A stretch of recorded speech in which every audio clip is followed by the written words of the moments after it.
far few Mandarins speak Mandarin. We are already taking action to address this, introducing a new China fast stream in the FCDO, creating an FCDO Global China Network, training over 1,000 civil servants on China policy in the past year. Enhancing these capabilities still further will be a core focus for the £209 million of FCDO Transformation Fund, announced in the National Security Strategy by my honourable friend a short time ago. The new strategy, which proceeds from this audit, will ensure that the government examines the full spectrum of interests in its decision-making processes and delivers the consistent approach which was so sorely lacking. Madam Deputy Speaker, anyone expecting a simple prescription on China is not living in the real world. The audit has painted a complex picture, but it has provided us with a clear way forward. The UK's approach to China will be founded on progressive realism, taking the world as it is, not as we would wish it to be. Like our closest allies, we will cooperate where we can, and we will challenge where we must. Never compromising on our national security, recognising the complexity of the world as it is, engaging confidently, carefully and pragmatically, delivering secure growth. These are the hallmarks of grown-up government, acting in the long-term national interest. I commend this statement to the House. Shadow Foreign Secretary Dame Priti Patel. Mr. Speaker, I'm grateful to the Foreign Secretary for advance sight of a statement, and I look forward to reading the audit and also receiving the detailed briefings that clearly are not able to be put in the public domain. Let's be clear, Madam Deputy Speaker. China thinks its way is the best way and the only way. Its leaders are on a quest, an international quest for global governance and for their frightening authoritarian model to supersede ours. Ours is one of democracy, openness and standing up for freedom and values. Madam Deputy Speaker, China has been ramping up its military with alarming conviction, including conventional, nuclear and space capabilities. It is a critical enabler of Russia's illegal invasion of Ukraine. And we saw President Xi standing side by side with Putin in Moscow just weeks ago. So be in no doubt, China and Russia are collaborating across all domains to underestimate our very democratic freedoms and the West. Beijing tramples on the Sino-British Declaration in Hong Kong, threatens BNOs on British soil and has imprisoned Jimmy Lai, a British national, through this awful politically motivated trial. Beijing's unjustified aggression in the South China Sea is dangerous, and it unacceptably intimidates and challenges the sovereignty of its neighbours in the Indo-Pacific. It is consistently and constantly threatening the peace-seeking democracy of Taiwan while committing the most appalling human rights abuses in Xinjiang. And it applies hybrid and grey zone techniques against Britain, including malign cyber activity directed at our democratic institutions and sanctioning our own very members of Parliament, all while exploiting vulnerable countries through its Belt and Road Initiative. China also flagrantly brushes aside economic rules, steals intellectual property, and has developed sophisticated models to acquire strategic assets around the world. Despite all of this, Madam Deputy Speaker, it has taken the government a year to produce this audit, which seemingly fails to set out any kind of serious strategic framework. And I think it's fair to say we know why. Because the government, and in fact the Foreign Secretary has touched on this, has gone cap in hand to China to bail out its terrible handling of the British economy. It is setting up its closer ties, economic ties with China, while knowing very well that British businesses here are struggling, not just when it comes to competing against China, but actually struggling to absorb the weight of Labour's own regulatory costs in this country. So, can I ask the Foreign Secretary, and so far we've not seen it in this statement, whether or not he can name a single area where a measurable, tangible progress has been made in advancing critical British interests with China, whether it's on national security, economic practices, on climate or on human rights. He did fail to mention the fact that members of this House have been sanctioned by China. And Madam Deputy Speaker, we have seen signs of naivety from the government consistently, if I may say so. Within a day of the Prime Minister meeting with President Xi,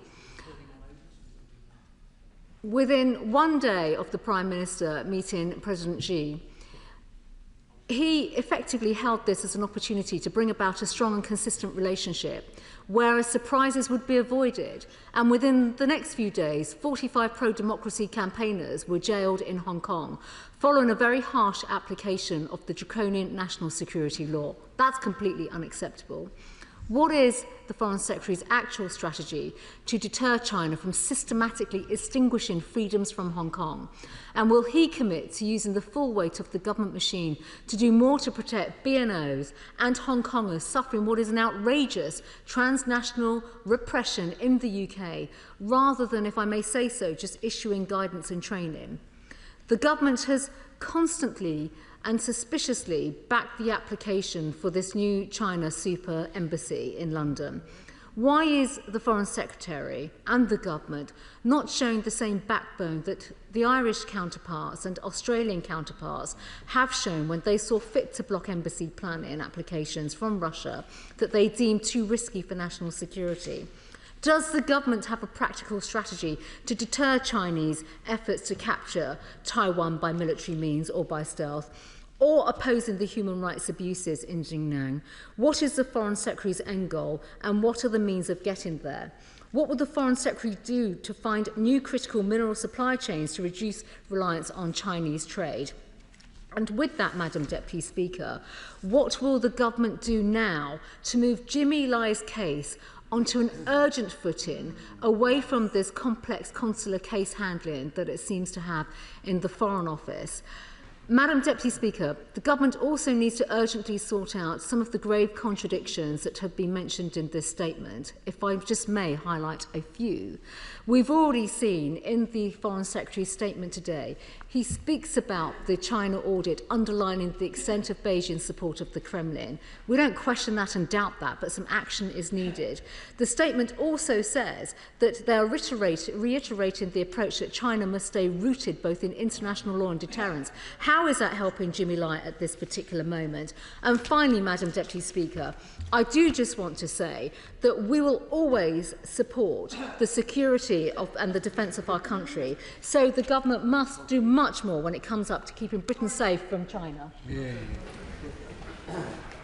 Well, Madam Deputy Speaker, I have to say, I know that the Right Honourable Lady can be pretty brazen, but a lecture from her about China policy should make even her blush.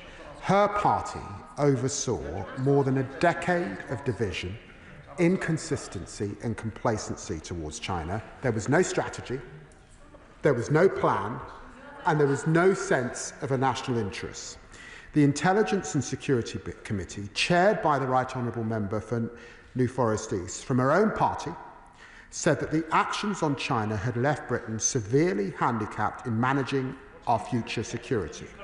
And the truth was that she was at the centre of it. Where was she during the ill-judged Cameron Osborne golden age? She was the Minister for the Treasury.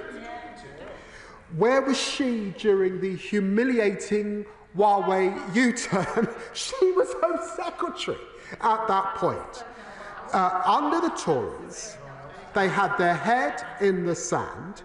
Under them, Britain's defences were weakened and our armed services hollowed out. It's a Labour government that's investing £600 million in our intelligence services to deal with those threats. It's a Labour government that's investing £290 million extra a year in our diplomatic capabilities in this area. It's a Labour government delivering the biggest increase in defence spending since the Cold War, and it's a Labour government making Britain secure at home and strong abroad.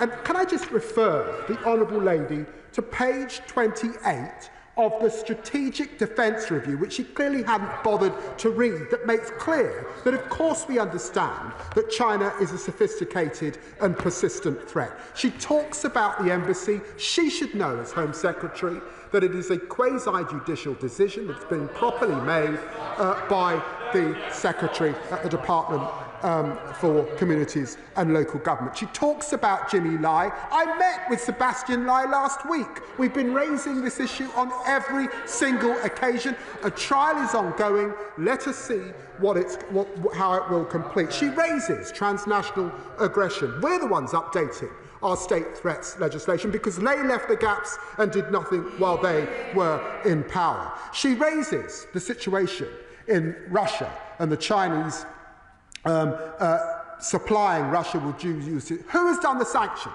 5 rounds of sanctions under me as Foreign Secretary. What did they do? So really, I'm not going to take any lectures about this subject from this government who know they were found wanting on the question of threats from the Chinese. Chair of the Select Committee, Dame Emily Thornberry. Thank you very much, Madam Deputy Speaker. Our relationship with China is most definitely a difficult one. On the one hand, it's our third biggest trading partner, but on the other hand, the National Security Strategy on page 35 says that there's an increase in espionage, they're undermining our economic security, and they're interfering in our democracy, and that has increased over recent years. And the Foreign Office needs to hold the ring. So the China Audit it needs to be a wide-ranging and is a really important piece of work. We were looking forward to seeing it published and looking forward to the Foreign Secretary publishing it and coming to talk to us, and he did say that he would. But instead of that, we are looking through a glass darkly, and we don't know, we won't be able to see it. So we want to be able to do our job properly, we want to be able to scrutinise this really important piece of work, so can I suggest that instead that the Foreign Secretary makes available a reading room for Foreign Affairs Committee members and staff at the FCDO before his 8th of July appearance so that we can study it properly and hold him to account. Well, I'm very grateful to the Right Honourable Lady for the issue that she's taken in the China audit, and I did say that I would update the committee, and I'm looking forward to appearing before the committee and taking questions on this subject. Can I say to her that in completing this audit, it has been important to remain consistent with our Five Eyes partners, and she will recognise why much of the audit has led to a high level of classification. And she will note when she looks across the G7 and other Five Eyes partners, she will recognise that actually many of them have handled their approach to China in the way that I have set out in doing what I have said. But I would refer her to the Strategic Defence Review and its contents on China. I would refer her to the National Security Strategy that has just been published and its references to China. And I would also refer her to the UK's industrial strategy and its references to China alongside the statement that I've just made. Liberal Democrat spokesperson Callum Miller. Thank you, Madam Deputy Speaker, and I also thank the Foreign Secretary for the advance sight of his statement. For years, UK governments have failed to take seriously the challenge posed by China. The Conservatives failed to deliver even the semblance of a coherent approach to dealing with Beijing. And today, after months of waiting for this audit, the government's failure to publish a standalone document is immensely disappointing. So can the Foreign Secretary set out how members of this House, including those on the Intelligence and Security Committee and the front benches with responsibility for foreign affairs, defence and security, can be briefed on the more sensitive elements of this audit? On these benches, Madam Deputy Speaker, we recognise China for what it is, a threat to our values and interests. The Foreign Secretary is right that our approach must confront the facts as they are. These facts include China's hostility to the UK's allies and support for our adversaries, its abuse of human rights in Xinjiang and Hong Kong, the theft of intellectual property, and its efforts at transnational repression. And so instead of trying to establish warm relations with President Xi, the government should commit to clear red lines on what it will not accept. For example, we have yet to receive a satisfactory explanation for why the Honourable Member for Bath was denied entry to Hong Kong while on a private visit to see her family. So will the Foreign Secretary confirm what steps he will take if Beijing refuses to give an assurance that MPs will not be blocked from visiting Hong Kong or China? We now hear reports that the Deputy Prime Minister is preparing to wave through Beijing's application for a proposed mega embassy in the heart of London. This is not a technical planning matter to be cloaked in the veil of quasi-judicial powers. It is a matter of national security. Opposition has been expressed by the United States and by pro-democracy Chinese and Hong Kong activists living in the UK who already face CCP-sponsored bounties. Has the Foreign Secretary met with these activists? And will the Foreign Secretary now formally request that the mega embassy application be blocked? Well, I'm grateful for the Honourable Gentleman's statement. And as I have said, this was a comprehensive audit of our relations with China, and precisely because of some of the reasons that he and honourable members have raised consistently. There are important classified sections of that audit that quite must properly remain classified, but he does raise the Intelligence Committee, and he will recognise that the mechanisms are in place for that committee to understand some of the detail as he would expect and scrutinise as he would expect in the usual way. He mentions the experience of the Honourable Lady for Bath, and can I make clear that when I met with the Chinese international minister and the member of the Communist Party just recently, Mr. Li Jingchao, I did raise with him that case and our huge concerns and its implications for the free travel of British citizens and democratically elected members of Parliament, not just in this country, but across the world. He raises the embassy and questions of security. That was precisely why I and the Home Secretary, advised by our security agencies, wrote on the issue of the embassy, raising concerns that would need to be addressed if it was to move forward. And yes, of course, I've met with activists campaigning, particularly on the issue of transnational repression, and so has the Minister who deals with this issue and the Indo-Pacific. Matt Dougall. Thank you, Madam Deputy Speaker. As chair of both the APPG on Uyghurs and on Hong Kongers, I've lost count of the number of responses from ministers I've had which referred to today's audit. So you'll forgive me if I take today as the start of a conversation rather than the last word on many of these matters. He used again today his 3 C's mantra of competing with China, cooperating with them and challenge them where needed. I wonder if he understands that many of the Hong Kongers, the Uyghurs and others who are fighting for freedom from or within the PRC sometimes worry that the order of that is deliberate and that the challenge part is a lower priority. I wonder what reassurance he can give to those groups that commercial interests won't trump the responsibility to protect the freedoms and security, particularly of British Hong Kongers.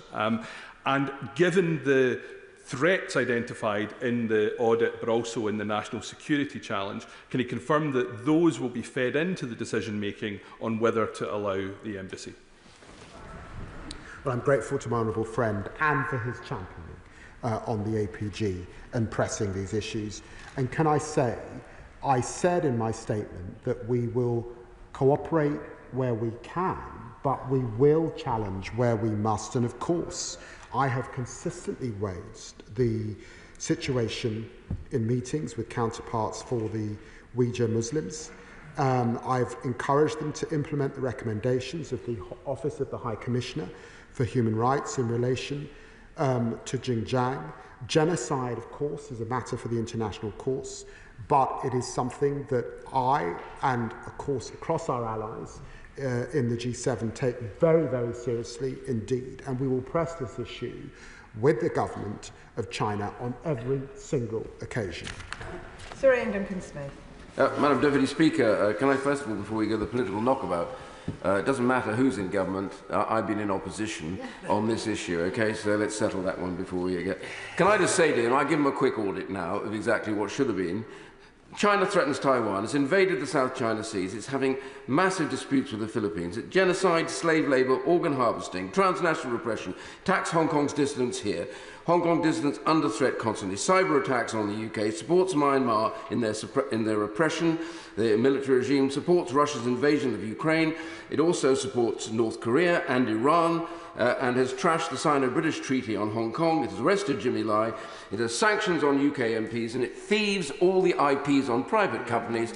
What a record to balance what against some potential trade. I asked the right honourable gentleman, which has already in a way been asked, but it's worth repeating, in the course of this embassy decision, that it was said quite clearly in the media that China would not apply again after the refusal of Tower Hamlets unless they received assurances from the UK government. Can he now tell me that they have not received any assurances, or have they received private assurances from the government that they will get what they want and get this embassy? Well, let me just express respect for the right honourable gentleman's expertise in relation to the China threat, and also that he is subject to sanctions that I have consistently raised with China, noting that recently it lifted sanctions against members of the European Parliament, and I pressed them recently to do the same. And let me assure him, there are no grubby deals on any issues, and certainly not in relation to the embassy. And I reject any suggestion of anything other. He describes the context for China. I refer him to page 28, which summarises, better than he did, in fact, the challenge. It's a sophisticated and persistent challenge. China is increasingly leveraged its economic, technological, military capabilities, seeking to establish dominance in the Indo-Pacific, erode US influence and put pressure on the rules-based international order. We agree. Matt Weston. Thank you, Madam Deputy Speaker, and I thank my right honourable friend for his statement. I'll be the first to recognise with him the need for pragmatism on this issue. My right honourable friend speaks of our closest allies, and I heard in Washington a couple of weeks ago just about their concerns over the super embassy, of course, here in London, where they have real concerns, as I say, but also the fact that they are banning electric vehicles for their autonomous and connected nature, which is an extraordinary thing to consider, but that is what they are doing. So whilst I recognise there is an economic need, obviously there is political pressure as well. Can I just ask that for the members of the committee that I chair in National Security Strategy, that we should also have access to those confidential documents so we can be clear-eyed about what we face? Well, again, I'm grateful for the work that my honourable friend does in this area, but I must maintain that it has not been the case under any government that for other than those on the Intelligence Committee who are able to have access to high classification documents, and those who are privy councillors who are able to have access to conversations with the government and officials that they pledge to keep secret. The government cannot abandon those principles that have led us well for many years under consistent governments. Edward Morello. Madam Deputy Speaker, on page 35 of the National Security Strategy it says instances of China's espionage, interference in our democracy and undermining of our economic security have increased in recent years. Just 3 pages later, it claims the importance of creating the basis for a reciprocal and balanced economic relationship with China. I wonder if the Foreign Secretary recognises the inherent conflict between this government's desire for closer economic relations and the Chinese government's desire to undermine our economy. Well, the paradox is important, but let me be clear that £600 million worth of new investment in our intelligence services is an important development. Investment in our capabilities, including new powers and capabilities for the National Cyber Centre, is an important development. But of course, as our third biggest trading partner, being able to unlock £1 billion worth of trade must also be central to our undertaking at this time. Gurinder Singh Yassam. Thank you, Madam Deputy Speaker. I welcome this statement, particularly as it becomes clearer and clearer in terms of how the Conservatives have so badly mismanaged not just the policy towards China, but also our relationship with China over successive years. Whilst there are economic opportunities with China, there are also threats, and we're hearing about some of those. But we also just heard in the National Security Strategy statement earlier about the importance of partnerships and alliances, including with key allies in the Indo-Pacific. So does the Foreign Secretary agree that Boris Johnson's 2019 embracing of China's Belt and Road Initiative was a serious diversion from many of our democratic allies, many of whom saw the Belt and Road Initiative as a threat? Well, I'm very grateful to the honourable gentleman. Prime Minister Johnson's record on China is shocking. It led to the grave embarrassment of having to do a U-turn on Huawei, who at that stage would have been able to get into the most delicate of our own telecommunications infrastructure. It's because of that we undertook to do a full audit in opposition. That audit, of course, is constantly ongoing, but I hope he will see it reflected in the industrial strategy, in the national security strategy, and, of course, in the SDR that was published recently. Tom Tugendhat. Thank you, Madam Deputy Speaker. And may I say I enjoyed the buzzword bingo with which the Right Honourable Member presented his statement. And may I just remind him that the rebellion on Huawei was actually led by this side of the House, not by his. May I also just question one of the meetings he referred to with, may I say, a little more pride than I would have done, as he referred to meeting Liu Jinchao, who is personally responsible for Operation Fox Hunt and Skynet, which is, of course, the transnational repression, the kidnapping of Chinese citizens and the repatriating them by force to mainland China. He didn't seem to be quite as ashamed of that as I would have been. Yeah. May I also ask him why he has still not made clear that the first scheme that we left intact, left ready to go, will not yet be introduced for the whole of the Chinese state. It should be. That's what it was designed for. And for all the words that we've heard, there is not a single practical outcome. It's all still waffle. I've got to say to the honourable gentleman, and I recognise that there, and it's right to put that on record, there are members in their seats on the opposition benches, and he is amongst them, who raised significant issues over the past decade or so about the approach to China. But with all seriousness, that was why, in opposition, we said that we would do a full audit. He will recognise that and welcome, I suspect, the extra investment in the intelligence services, particularly in our national cyber capability. And I see, as I say that he's nodding his head. Those are tangible outcomes. You cannot, on any analysis, describe that as waffle. Rosie Writing. Thank you, Madam Deputy Speaker. Before coming into Parliament, I worked in a buying department for a large international retailer, and in my career I saw a move to sourcing from China and a rise in popularity in retailers based in China. So can the Secretary of State outline how the audit will work with the Department of Business and Trade to level the playing field between UK manufacturers and imports from China, particularly in light of unfair trading practices, to protect our economic security in UK supply chains? Well, can I refer her, it's a very good question, I say to my honourable friend, to the industrial strategy, to the further work that we say we've got to now do on supply chains. One of the areas that we've taken a big interest in from day one in government, of course, is global supply chains in critical minerals. And we're working with now many partners across the world with the Global Clean Power Alliance to provide those new supply chains to deal with the very issues that she has raised.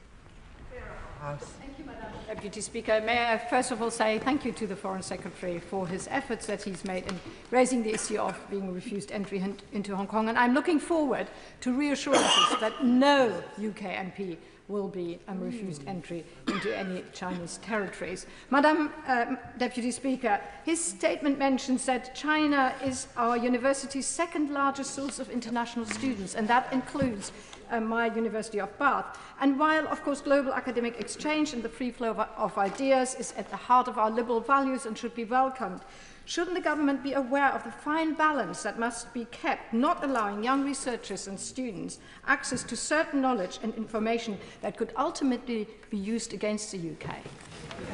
She's absolutely right. It is a fine balance. We do need to invest more in our police capability, and that is an outcome of this audit. And we do need to continue to work with our universities so they understand the threats in this area as well as the opportunities. Before I call the next speaker, members will be aware that we have 3 debates this afternoon, so I am aiming to finish this statement around 2:35. Louise Jones. Madam Deputy Speaker, can I just say to the Foreign Secretary how much I welcome this China audit, and in particular there's one aspect that I'd like to highlight. As someone who studied Chinese at university and lived there for a year, I know how complex and different China can be, and it has also been a source of frustration to me since then about how there can be many misconceptions and ignorance around China. And I think whatever anybody thinks of our relationship with China, what is absolutely vital is that we have very clear communication and that we deal with China from a position of knowledge. So can I just say, will the Foreign Secretary agree with me how important it is that we have the upskilling of the FCDO to make sure that we have that knowledge of Chinese culture and language skills so that we are fully prepared for the years ahead? Well, I'm very grateful to my honourable friend for her question. It goes to the heart of capabilities. We've got to have diplomats, more diplomats, with a fine understanding of China, more Mandarin speakers, and we're doing that. The last government, sadly, were cutting the amount of diplomats with that capability and that understanding, and investing in the Great British China Centre, so that that understanding of the culture is across our country. She's absolutely right.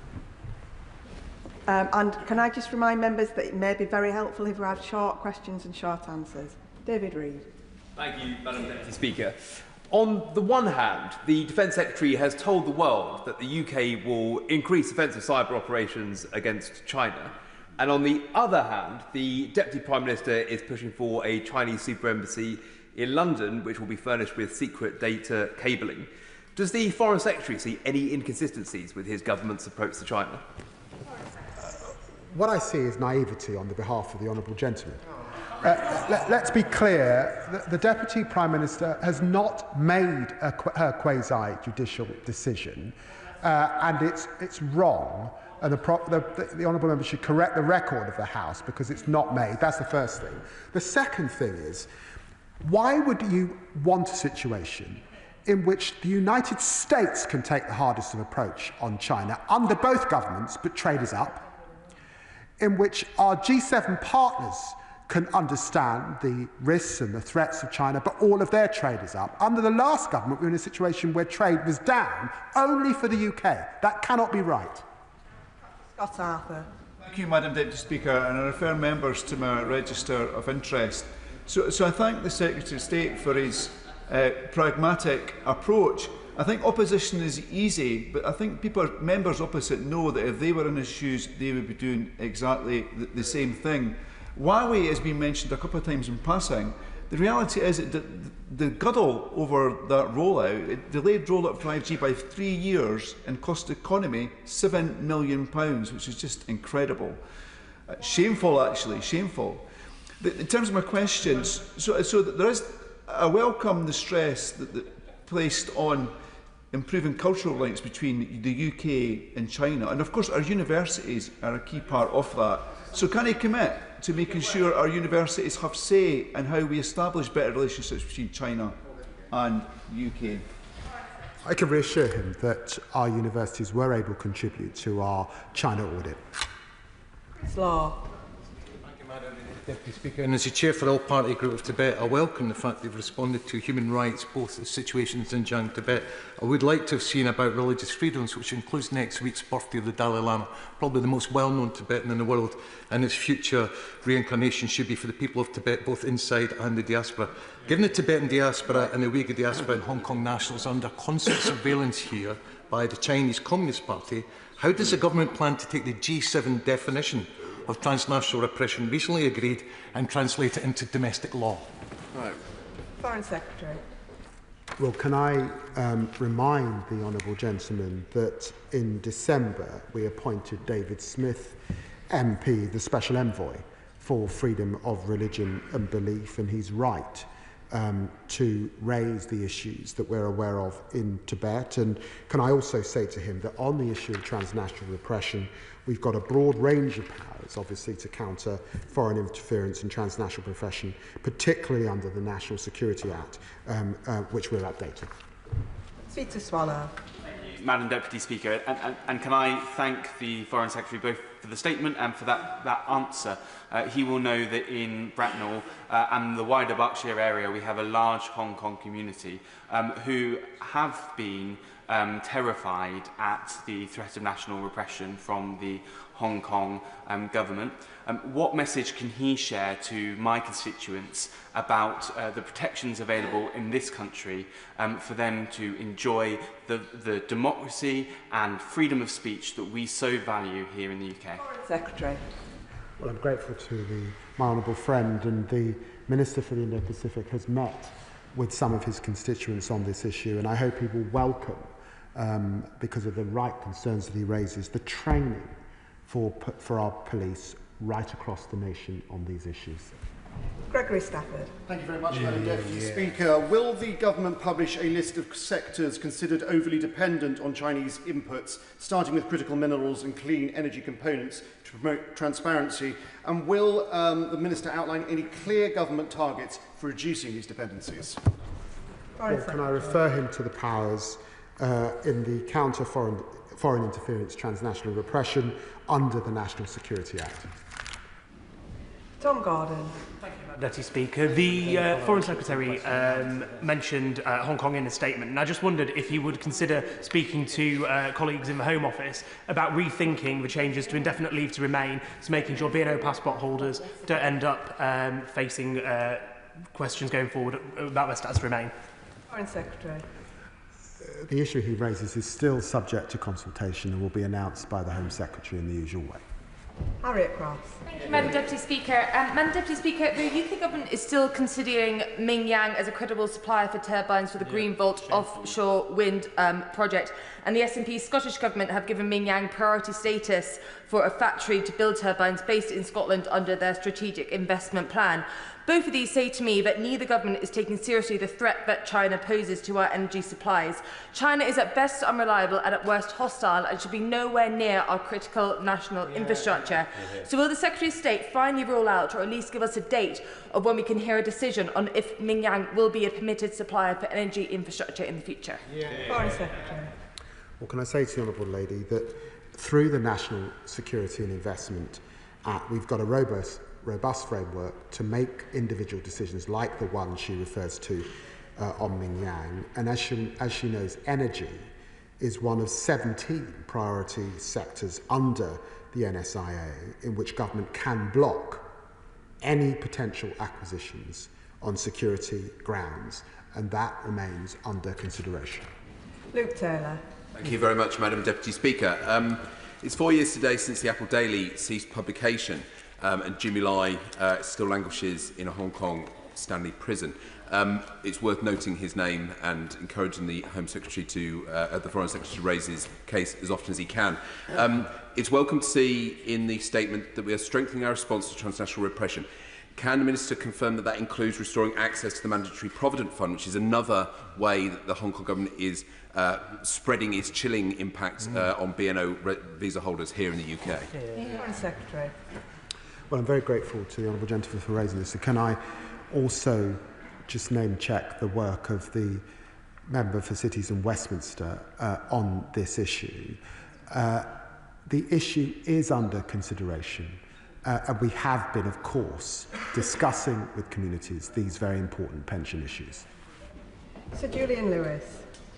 So in his statement, the Foreign Secretary says that our approach will always be guided by the UK's long-term economic growth priorities. And as an example of this, he refers to our university's second largest source of international students being China.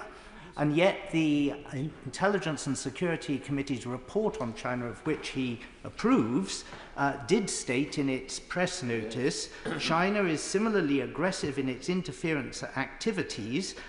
China oversteps the boundary. It's been particularly effective at using its money and influence to penetrate or buy academia in order to ensure its international narrative is advanced and criticism suppressed. Yeah. Now, in answer to the Honourable Lady for Bath, he did say, well, we look to the universities to take precautions. Where the financial incentive to universities is concerned, I'd rather look to someone else to take the precautions. Foreign Secretary. Well, the Honourable Gentleman is right. We do have to be vigilant. As I said, sitting behind this audit is a lot of work at high classification, and he will know that the Intelligence Committee understands the very nature of that work and understands the nature of the work, particularly that sits behind the Strategic Defence Review and the National Security Strategy. And of course, that is ongoing. And I'm happy to ensure that he is aware of the work that we are doing with the universities at this time. Dean Jardine. Madam Deputy Speaker, the Foreign Secretary has already referred to the energy protections with energy companies, but with the situation with Binyang and Cable Orient in the Highlands and in the North Sea, the concern is not their ability to produce, it's their ability to switch off and on the network and our energy security and, as a result, national security. So can he tell us what mitigating factors are going to be put in place if those contracts are won? Foreign Secretary. I recognise the sensitivity and the import of what the Honourable Lady has said, and that is central to the considerations and the discussions that are underway within government as we look at these issues and balance them against our national security. Jim Allister. For which, Madam Deputy Speaker, some questions on China have been deflected on the basis wait for the audit. So it's rather disappointing that the insight we get today is indeed very opaque. In the Foreign Secretary's statement, he reveals that China is the UK's second largest research collaborator. Has the Foreign Secretary done an audit of the nature of that research? Are there economic and intelligent risks from that research? And is the government minded to take any steps to either monitor or to control the extent of that research? Well, the Honourable Gentleman says that he would have liked to have heard more and that it's opaque, but the other side of that coin is that it might be reassuring that the government is not making available to the outside world and to China all of our intelligent capability and understanding. He will recognise that the biggest academic partner in that research is the United States. It is not surprising, as we see the economy of China grow in the way that it has, certainly over my 2 decades in Parliament, that it has emerged as our second largest. But I'd want to reassure him that, of course, the agencies are able to offer full advice to universities and examine sensitivities. And we are very, very aware of the threats that he has conveyed to the House this afternoon. And with an example of a quick question, Sir Desmond Sway. It was proper and lawful to send HMS Spey through the Taiwan Strait in pursuit of vital international freedom of navigation in the South China Sea, wasn't it? And can we see more like it? Yes, yes. Nick Timothy. Thank you, Madam Deputy Speaker. And I want to remind the Foreign Secretary that the government that invited Huawei into our telecommunications network was actually the last Labour government between 2003 and 2006. Long memories. He's tried to be partisan about it. The ebb and flow of these issues and the mistakes go back quite a long time, and he should acknowledge that. What assessment has he made of China's dominance of the world market for cellular internet modules, which are subsidised and sold internationally below the cost of manufacture? What assessment in particular has he made of the insertion of kill switches in Chinese-made wind turbines and PV cells? And will he rule out any Chinese involvement in our energy infrastructure? I'm really going to take no lectures from the Honourable Gentleman, whose advice to former Prime Minister May led to the possibility of nuclear information being revealed. He should be embarrassed, and I'm surprised he came to this debate this afternoon. Neil Sheffield. Thank you very much, Madam Deputy Speaker.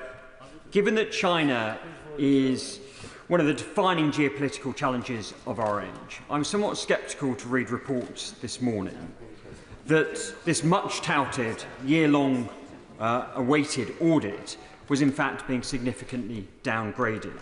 Under this government, there has been a significant increase in ministerial engagement and visits with China, a policy that is at best incoherent and at worst incompetent. Given that actions speak louder than words, can the Foreign Secretary confirm that the Prime Minister will no longer be making his proposed trip to China? Foreign Secretary. I've got to say to the Honourable Gentleman, this is a lot of work, and we haven't even been in government a year. We pledged to undertake an audit. We've undertaken that audit. What I set out was comprehensive, and there can be no no-go areas for the UK Prime Minister. Robin Swan. Thank you very much, Madam Deputy Speaker. The audit received responses from devolved governments. Last month, the Northern Ireland Finance Minister met with the Chinese Consul General in Belfast. The meeting was described as a formal diplomatic engagement of exchanging views on deepening cooperation. Significantly, Madam Deputy Speaker, no publicly released minutes or press interviews or who the full attendees were. No specific sectors or agreements referenced. Does the Foreign Secretary know what was discussed or agreed?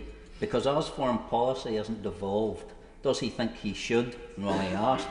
Or did the devolved government in Northern Ireland's executive, as a response to the audit, actually include what was discussed or previous meetings between the Chinese government and the First and Deputy First Minister? Foreign Secretary. Well, the Honourable Gentleman has put his views on the record, and I will consult my officials about what he has revealed. The final question, Jim Shannon. Thank you, Madam Deputy Speaker. Can I thank the Foreign Secretary very much? I believe it is essential that we have a fuller understanding of the reach of China as well as their goals. And British citizens have contacted me regarding the human rights violation, not only against those in China, but those who live on our shores. So how will the Foreign Secretary undertake to ensure that China understands that their reach stops at our shores and that our people are entitled to think and to have freedom of speech, whatever they desire, and without any fear of reprisal? Thanks so much. Secretary. Well, the Honourable Gentleman is right. Our democratic norms we will always fight for and we will always press. We cannot accept repression, oppression and actually criminal acts committed in our own country. We will stand up to them, and I have made those representative to my Chinese interlocutors to make that completely clear. And that concludes the statement. Point of order, Nick Timothy. Thank you, Madam Deputy Speaker. I'd like to seek your advice about the exchange I just had with the Foreign Secretary. Firstly, I pointed out that after the Foreign Secretary had been incredibly partisan about the history of Huawei's involvement in our telecommunications infrastructure, that involvement actually began under the last Labour government when he was a minister in that government and he tried to accuse members of the Conservative front bench of something similar. I also asked a serious question about the Chinese dominance of the world market for cellular internet modules, which is a very serious issue.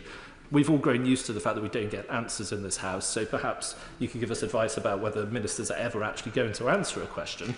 But then he decided to abuse me and insult me personally about advice he claims I gave to the Prime Minister in a former role I had. He has no idea what advice I gave in that job. And if he cares so much about my personal history, he would actually read all the things I've ever written about the role of Chinese companies in our energy infrastructure. So I'd like him to take the opportunity to withdraw that accusation. I thank the honourable gentleman for his point of order. What he refers to was a matter of debate and nothing disorderly occurred. This is not a matter of the chair, but I would urge that good temper and moderation in this chamber be followed at all times. Point of order. Point of order, Ian Duncan-Smith. Well, I'll give way to the response Secretary. Madam Deputy Speaker, it is a matter of record that former Prime Minister May was considering matters that pertain to our nuclear capability. The Honourable Member was an advisor at that stage, and she had to withdraw her recommendations on the China General Nuclear Company. That is a matter of record, and anyone in this chamber can Google it. Point of order, Ian Duncan-Smith. This is a separate point of order, Madam Deputy Speaker. While the Foreign Secretary is sitting here, I thought it would be relevant. We've just heard that America, the government, American government, has put in a second disapproval on the granting of an embassy to China in the location that it is. They've actually said they are opposed to it now for security reasons. I thank the honourable gentleman for his point of order. However, as he knows, it is not a matter for the chair, but he has put his comments on the record. We now move to the 10-minute rule motion, and I'll give a few moments for the House to settle so that the member in charge has adequate opportunity to be heard. Thank you, David.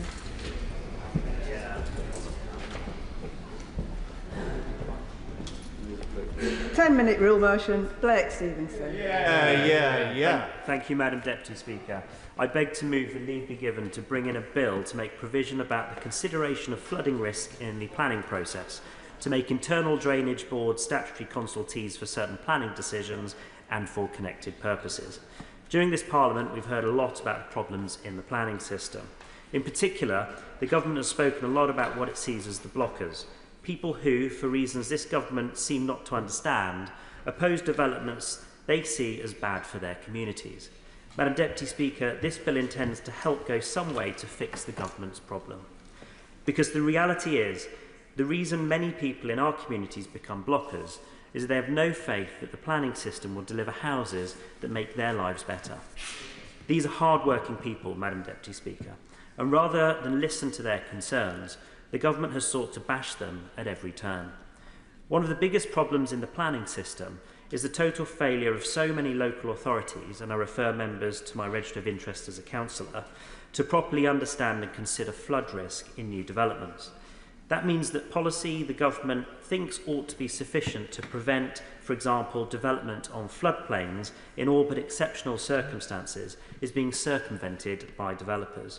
And without suitable expertise in planning, these developments are often going ahead without suitable drainage infrastructure to protect our communities from flooding. What does all of this mean, Madam Deputy Speaker? It means that for so many communities in mid-Bedfordshire and right across the country who've done the right thing, who've taken houses that the government wants them to take, those communities now find themselves with a higher flood risk, while developers have gotten away high and dry with their profits. And when they stand ankle deep in water in their once dry living rooms and desperately attempt to stop the next bad development making their situation worse, the Prime Minister calls them blockers. We're letting them down. And this isn't some hypothetical. It is happening in our communities in mid-Bedfordshire right now. Take the village of Malden. Malden has historically developed as a linear settlement running along the Greensand Ridge. But developers saw an opportunity to develop up the slope of the ridge. And that upslope development has caused a huge increase in flooding in Malden, to the point that homes that have stood for centuries with minimal flooding have now been reclassified by the Environment Agency as being within floodplain. Are the developers stopping there? Of course not. Another 40 hectares of land has been put forward for development around Malden, as part of the call for sites for the next Central Bedfordshire local plan. Who gains from planning like this? It certainly isn't the hard-working people who already live in Malden, who saved up to buy the house that they've been dreaming of, and who wish to be able to peacefully enjoy it without having to worry about getting sandbags out every time grey clouds form overhead. It isn't the people who worked hard to get their new build home in Malden, only to discover the planning system let them down and allowed developers to get away without building the right protections for their homes from flooding. It isn't the government who are left puzzled as to why all these people are opposing their plans to build thousands of more homes in our communities. The only people who gain are the big box developers who've thrown up the houses with minimal restrictions and mitigations and taken their profits, whilst our communities pay the price. And Malden is just one example. There are so many places in mid-Bedfordshire and across the country where our planning system has failed the people who need it most, the people we serve. That's what this bill will try to fix, Madam Deputy Speaker, starting by ensuring that where we have an internal drainage board, experts on flooding with flood management, that we take advantage of their expertise and make them a statutory consultee on development, which is likely to have an impact on flood risk in the broad area they cover. Many internal drainage boards are already contributing to this work by making representations on planning applications, but putting them on a statutory footing would ensure that their advice gets given the consideration it deserves, and it would cost us nothing. This bill will make a simple amendment to Schedule 4 of the Town and Country Planning Development Management Procedure England Order 2015 to insert internal drainage boards as a statutory consultee in the planning system. It will also ensure that we take the politics out of protecting people from flooding by ensuring that the Secretary of State may only remove internal drainage boards as a statutory consultee if they replace them with an alternative body who should provide advice on flooding risk. The Environment Agency already acts as a statutory consultee on planning matters which impact on floodplains, but they lack the resources to effectively and efficiently identify flooding risk more broadly. That is why internal drainage boards, where they exist, should be brought into the planning process to complement their role and ensure that proper consideration is being given to the flooding implications of developments for current and future residents. This bill would also ensure that planning authorities give appropriate weight to flood risk in the planning system, and that developers cannot get out of their obligations to build livable homes and not just their own profits. It would introduce a simple presumption against development where the lead local flood authority, the Environment Agency and/or the Internal Drainage Board consider that, when taking into account sustainable drainage infrastructure and flood mitigation measures, the development would increase flood risk for existing properties. It would require the Secretary of State to publish statutory guidance prepared by a panel of experts for planning authorities and lead local authorities on the minimum expected standards for drainage and maintenance in new developments. And it would build on recent government announcements on build-out rates and give planning authorities the ability to reject future planning applications from developers on the basis of past failures to deliver or maintain sustainable drainage infrastructure. Madam Deputy Speaker, we must do better for the hard-working people in our communities who want to return from work to a warm, dry home. It is the least they deserve. I present this bill for them.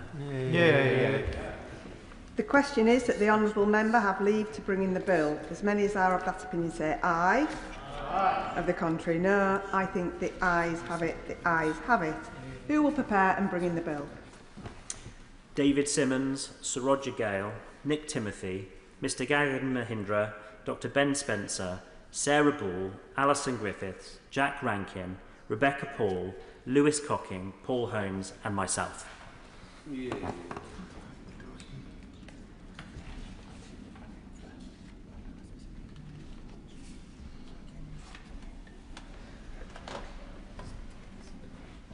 Blake Stevenson.